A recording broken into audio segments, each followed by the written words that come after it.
championing and empowering women's emotional and financial independence. This is Powerful Women Today.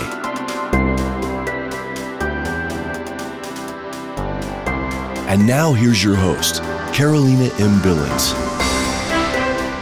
Welcome to Powerful Women Today. We have today an amazing guest, Jackie Porter, an award-winning financial planner, as well as being named Trailblazer of the Year within the investment and wealth industry, best-selling author, single by chance or choice. So you are the absolute authority on independent wealth for women. Welcome to our show. Why, thank you, Carolina. Thank you, darling. So oh my goodness, where do we begin? Like financial mistakes women make in the name of love. Well, I would say that's probably our biggest issue as women is sometimes, not all of us, but some of us let our heart get in the way of making what truly needs to be a practical decision, especially because we have so much to lose when we let love get in the way. I'm famous for saying that love does not conquer all. It really doesn't. It does not. Okay. So I know you are, in a healthy, happy relationship. So this is not, reflective. No, I'm not bitter. I'm so not bitter. Well, but that's very important, right? Because you're truly speaking from the experience that you have with your clients as a financial advisor. You're really speaking from, a place of authenticity in trying to do right by women. So let's start. Absolutely. So I'll just give people a little bit about my background. I've been on my own since I was 16. I was also raised by a single mom, so I've had many opportunities to test all of these things out in the real world and live them. and I'm truly grateful, to be honest. I think that's the gift that I've been given, that I'm really meant to share with others, because truly learn from my mistakes if you can, and truly if there's anything I can offer, I can share. I humbly say, a lot of the research I did about being single that I didn't know about, like being suddenly single, like being a widow or being divorced. I also learned a lot from clients who've also gone through that situation. Fantastic. Yeah, and such a different perspective. I know personally, you and I have had many conversations about that. That at my tender age now, it is the first time that I am, single and looking after my own finances, and it's definitely a new concept, and it brings about a lot of the topics that we're going to speak about today. So one of the thoughts that keep coming to mind for me is to begin how you wish to end, right? So when let's talk about all the different stages where we are making financial choices, side by side with love choices, and how that impacts. So when first marriages, now it seems like everybody's going to have a first marriage. So right. One of the things that I find interesting is that when we fall in love the first time, right? If it is when we're a little bit younger, again, love. when it is a little bit younger, we don't have much, right? Like we're early on. We're starting to build our lives and our careers and our portfolios. But the one thing that we do not discuss, that I know that it sets a lot of women back, is they credit their credit and their relationship with money and their values around money that young women face when dating, young men. Well, it's interesting you say that, Carolina, because you're right. Women are delaying.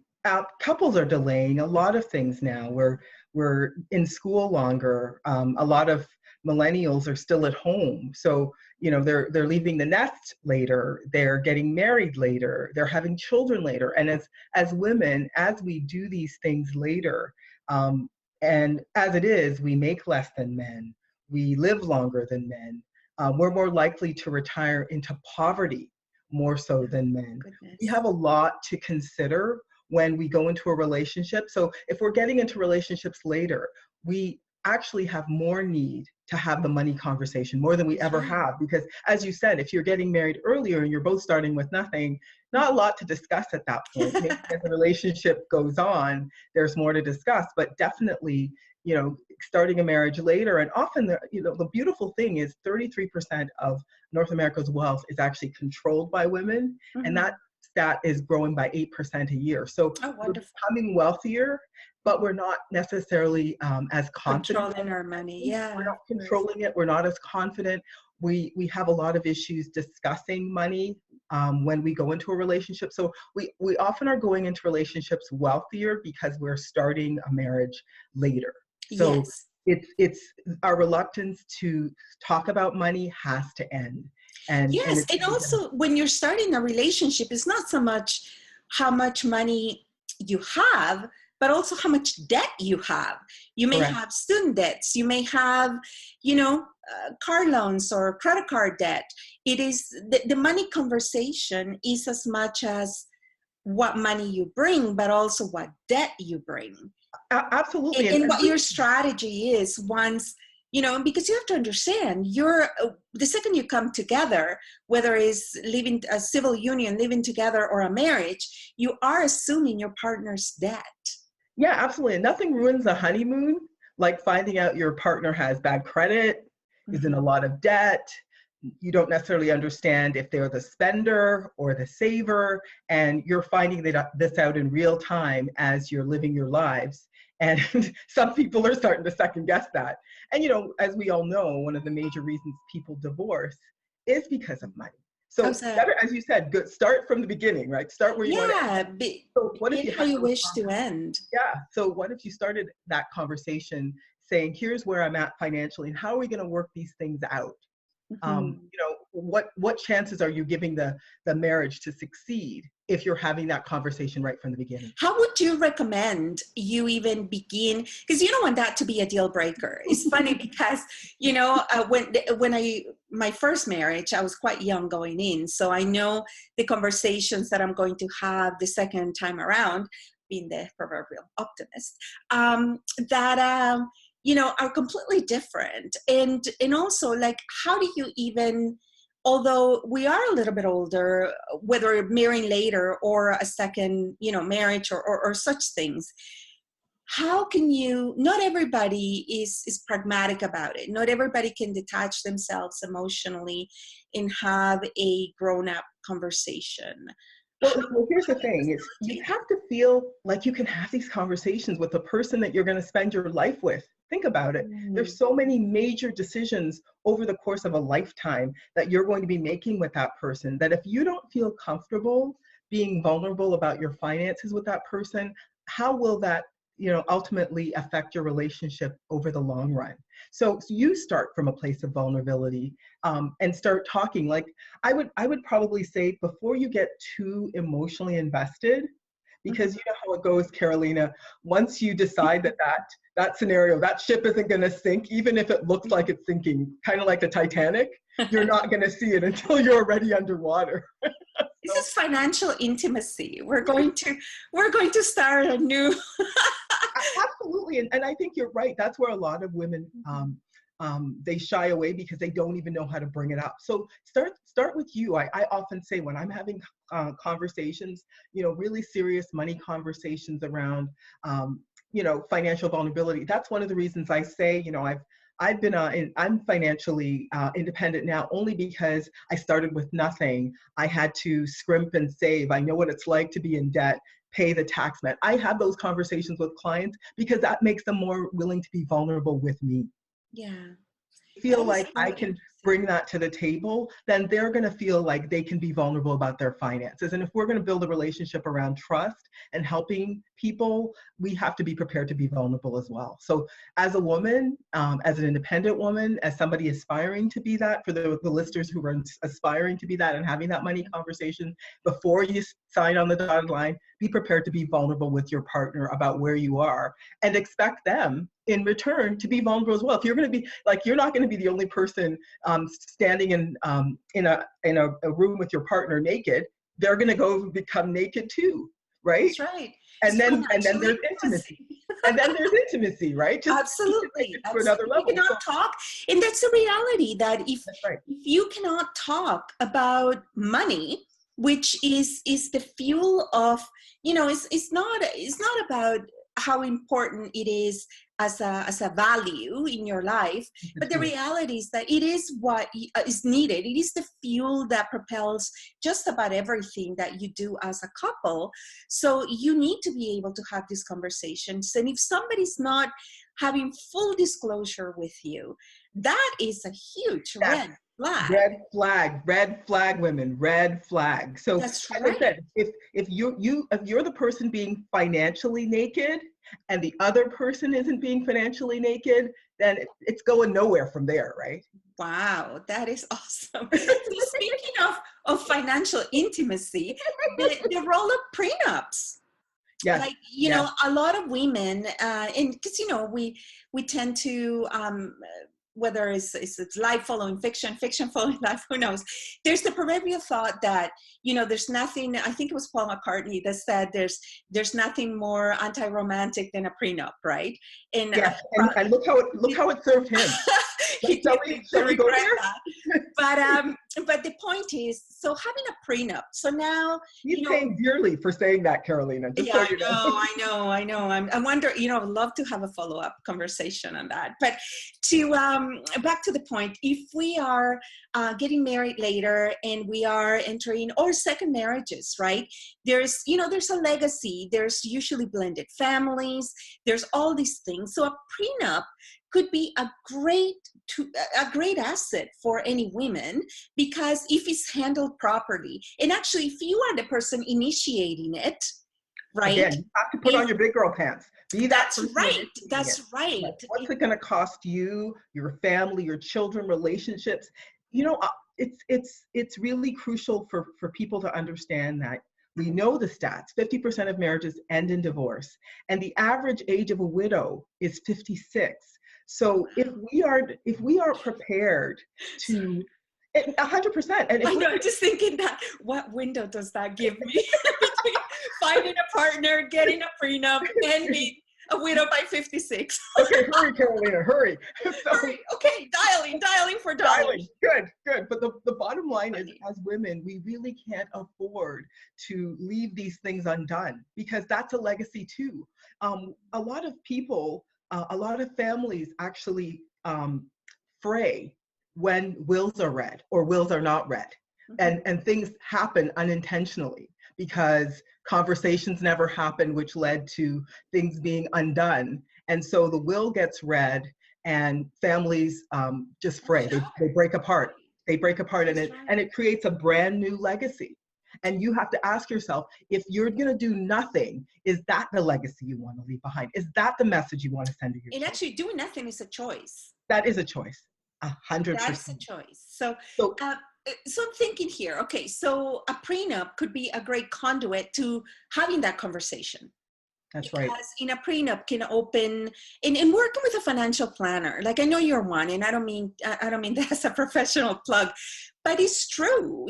Work with your accountant, work with a financial planner. To me, is a little bit happier, and I am an accountant, in a past life. But the point is, it's working with a financial planner, because it's also about your future strategy. It's not just how you're coming to the table, but what is your future strategy for a healthy wealth creation within your family? 100%. So your new partnership. I help clients to get to know their numbers so they understand, especially women, what it costs them, right, to not make these decisions. So I often say to clients, feel free to throw me under the bus. Say I'm the one who suggested, just in the interest of everybody. Triangulate. Exactly. This is something that my financial planner said that I needed, that my lawyer said I need to get in place, need to talk to you about it, because, we've looked at the numbers and it just makes sense. And, here's the thing is, if women are getting married for the second time, older with children, so are men. So often they have things to protect too. right? Yeah, So of course, of it's course. a win-win if we can actually have a conversation about this, where we Mhm. talk about what are our individual legacies that we want to continue to preserve, what are our shared legacies that we want to actually also perpetuate for the families that we're putting together. We can have these conversations and actually create a much better intimacy in the relationship, and create a financial intimacy that, you know, ultimately will build, and that we can build on and grow on and sustain our relationship, because now we have a shared vision, a shared I'm financial liking vision. that. Now that brings an interesting point too, because what happens? So now we're wearing our big girl pants, and we are having our, you know, we're doing our due diligence, we're having our prenup, and we're all golden. What happens about wealth creation during the relationship? Because, you know, powerful women today is all about financial and emotional independence. So how do we navigate our wanting to, now we're together, now we protected what we came in with, Right. but we still want to continue to grow our own independent wealth, and we want to grow our Right. independent identity and self. So 100%. how, now that we've survived the prenup and And we're still and we together. had successful financial intimacy to Right. start this relationship, so now we're in it, and it's all wonderful and so functioning, Right. but I still want to keep my financial and other identity independent to a large degree. How do we navigate that, you know, Well, that well, scenario? that hopefully will be a part of the conversation, right? So I often recommend women going into second marriages, you know, you have your income that you receive from your job or your self-employment or business. So you have a individual account, you have a shared account that you run your business, your joint expenses through, and your partner has his own account as well. So, and you also have the you dreams, you have the we dreams, and he has his me dreams. So I think these are things that we should talk about, right? So you might have a child that you're still putting money aside for university, college. Yeah. That's a part of your you account. He might not necessarily, that might not be a shared expense that he should, by all rights, be participating, paid money on, right? So that's stuff you guys need to talk about, because he might have things too. He might have an aging parent that Parents, he's yeah, supporting, that he has allocated funds for in his me account.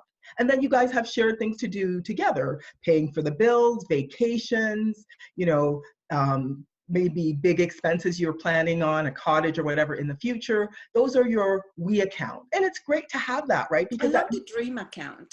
yeah, that's like your we account, and it's your Yeah. we dream account, your we expense account, your we spending account. All of those things can be contained in that joint account, that we account.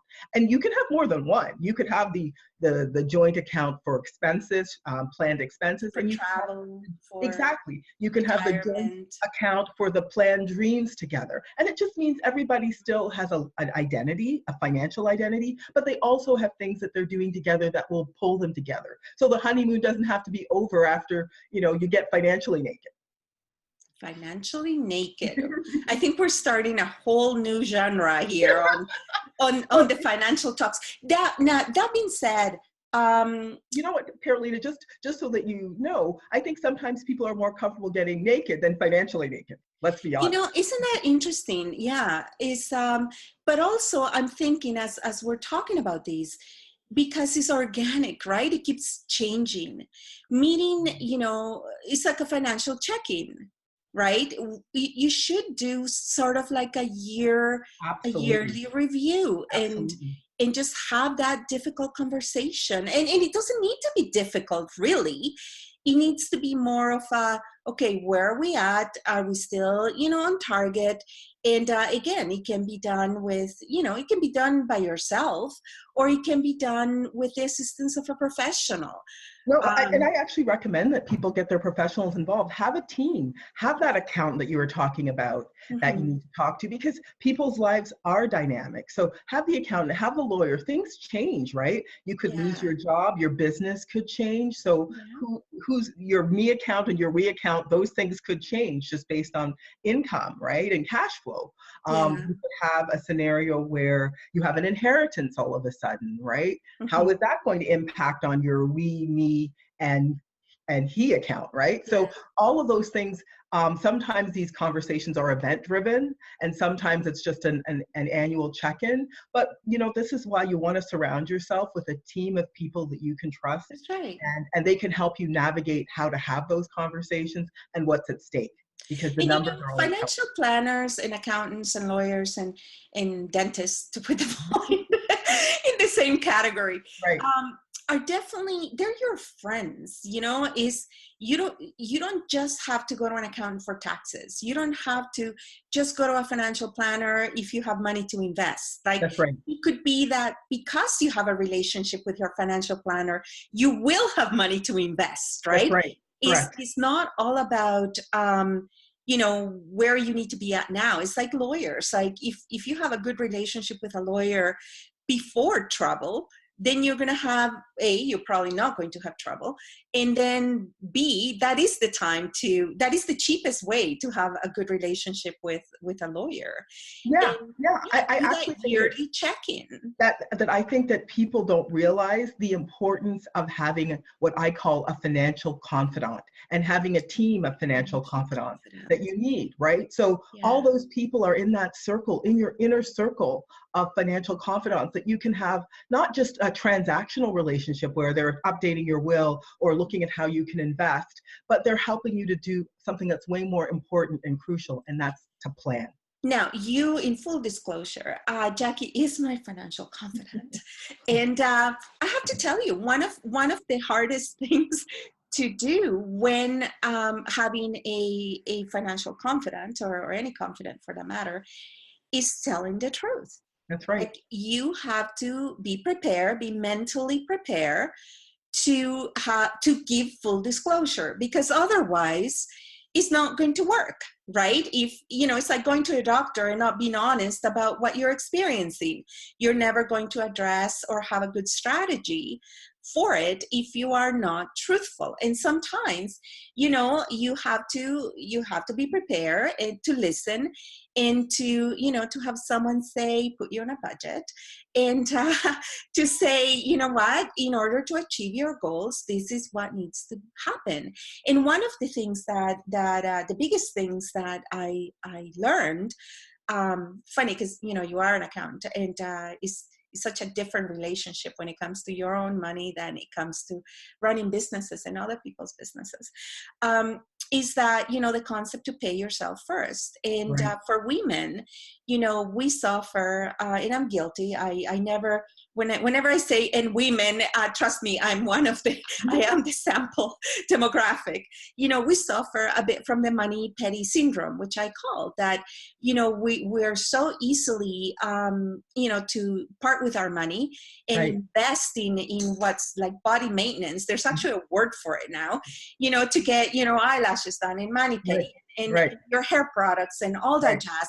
And I don't mean to yes, I am a girl, but still I don't mean to criticize or be hard on women, but there has to be that investment in self, and in other than body maintenance.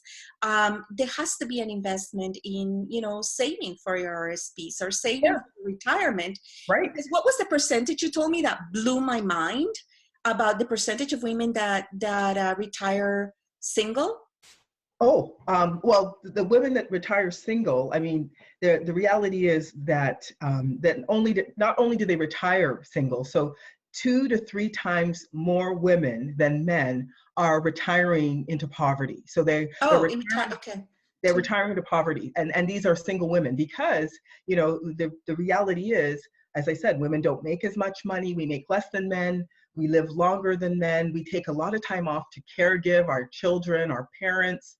And as a result of that, as you said, and things also cost more for women, right? Yeah, Spend more they for the do, and same. that's a whole different issue. Yeah, yeah. But the reality That's is, a whole different soapbox. all those things mean we're not consciously recognizing what we need to put away for ourselves to make sure we're going to be okay, because we're actually the house that everybody else lives on. And so if we're not okay, I mean, the reality is we leave a lot of people at risk, our children, and we leave our family, parents and our parents. So we have to make sure, and I think we're reluctant to do that. We might spend money on, as you said, body maintenance, but would we invest that money in ourselves in terms of going back to school, taking a business course, paying down your mortgage faster, putting money away for retirement, $75 or $100 a month of body maintenance, right? And you know, and pay your mortgage. And I understand feeling good is part of. It's a balance. It's a balance. But it's part of empowerment. I get all that, but there's empowerment, and then there's conspicuous consumption. Right, and it's a balance. We need to be smarter. I find clients come to me and they say what they worry about is not knowing how to strike the balance. So they don't know what it's costing them. They're like, I know that I don't want to live just for tomorrow. I want to live for today too. But am I bleeding today or bleeding tomorrow to live for today? So you need to know your numbers. And as women, you know, spending money on that body maintenance, I'm not here to judge, but what are the implications of doing that? Do you understand how it's going to? It has to be a choice. You know, it's a choice, and it's a balance. And like, you know, we're in Powerful Women Today, one of our core values is that of non-judgment. All we really hear is to shine a light, to know that knowledge is light, and that you need to make conscious choices. And sometimes, like we mentioned, not doing something is a conscious choice. It is. And I think there's a lot of reasons why women do that. I mean, we've been, and I call this the Cinderella syndrome. We've been taught right from the beginning of our lives, before we even have rational thought, to wait for everything. Wait for someone to come and rescue. Oh, knight shining armor. Yes, wait. Rather than being the person, being that hero of our own story. You know what I mean? I keep putting water out for the horse every day. Yeah, exactly. So exit to credits. You're the person who has to be the person who is the agent of the change you want to see in your own life. And I highly encourage women to empower themselves. That taking control of your finances can be scary, but it's so worth it, and you're so worth it. Yeah, absolutely. I agree. And we are so proud to have, you know, you, Jackie, amazing financial planner, as one of our experts in Powerful Women Today. We're friends, we're partners, and we know what financial and emotional independence is ambrosia. It is the source of all empowerment for women. And this is just the beginning of a much larger conversation, which we will continue to have because every time it's like peeling an onion, right? Every time we begin to speak about money, there's so much more that needs to be understood and known. And it's part of our mandate to educate us and educate to grow as a group, right? And women Wonderful. It's a new world for women right now. Well, let's continue that conversation. Yeah, so we will. Audience, stay tuned. We have some conversations planned. Absolutely. Visit our website, powerfulwomentoday.com.